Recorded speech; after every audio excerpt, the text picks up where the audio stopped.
ډېره دردناکه واقعه شوې ده، ډېر په تکلیف سره تاسو دغه ته ځان رسولی دی. صرف دې د خاطر رسولی دی چې دې مړي ته انصاف میلاو شي. د امن طلبګار یو، د خپل علاقې کې د امن غوښتونکي یو. دومره تکلیف تاسو برداشت کړی دی، شپې وږي تږي نارې تندې، دا هم صرف دې شي دپاره برداشت کړی دی چې موږ ته انصاف میلاو شي، دغو ته انصاف میلاو شي. دې حوالې سره دا ټولې ادارې معلومې دي، دغو ته پته دی. زموږ قوم تقریبا 80% اوس خپل علاقې نه د امن د خاطره تاسو کوم خلک لوړ دی، ډېر غریب خلک لوړ دی، لاچاره خلک لوړ دی. هغو خلکو باندې پې در پې دا واقعیت دا ولې دا څه چال دی، دا څه واجب. امن ورکول دا د ریاست ذمهداري دی، د مو ذمهداري دا دی چې د ریاست قانون آئین احترام کوو، د مو په ټکس باندې دا ټول نظام چلیږي. امن د مال سار و مال حفاظت دا د ریاست ذمهداري دی. نو تاسو نه متبنه گزارش دا دی، تاسو دې شي ته نیو راغلي، تاسو یا جګړه کوو یا په چوډاس کې یا څه کوو، دې کې د مو افسران ناست دي.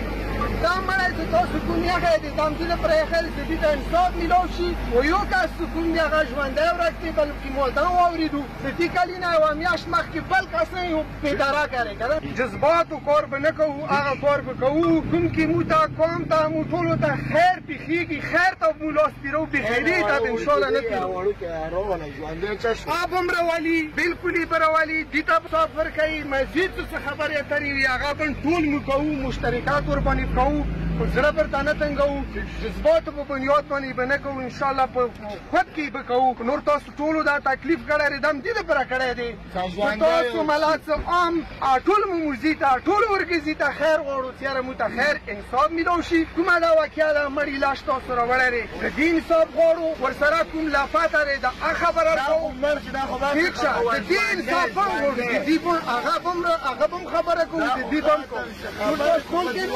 خلک روان دي، ډېر زیات تعداد کې خلک روان دي، انشاءالله ورکزي مشران به هم رسي او د موږ قوم خلک به هم رسي، مشترکات ورباندې به انشاءالله چې دا تاسو اوس راوړی دی. موږ به اوس دا لاش داسې نه کوو چې ډارې ګوډې کې وشو، دینه مخکې دا واقع شوي، انګو ته یو لاش راوړی، هغه باندې بیا مذاکرات شوي، هغه نه بعد بیا دا کېږي. اوس تاسو ټولو دا تکلیف کړی دی. پلار ته زه سلام کوم چې دا شی ملت شلیدلی پرېدلی ځای د انصاف د تلې د پرې خیرې دی، قوم د پرې خیرې کینې ټولو خلکو خوښ کړي. زړه وره مه تنګوه، انشاءالله دې ته به هم انصاف میلاویږي، قوم ته به هم میلاویږي، چې کوم یې لاپته کړی دی هغه ته به هم میلاویږي. خو لغونې کیسې باندې سره ځان پوهېږو.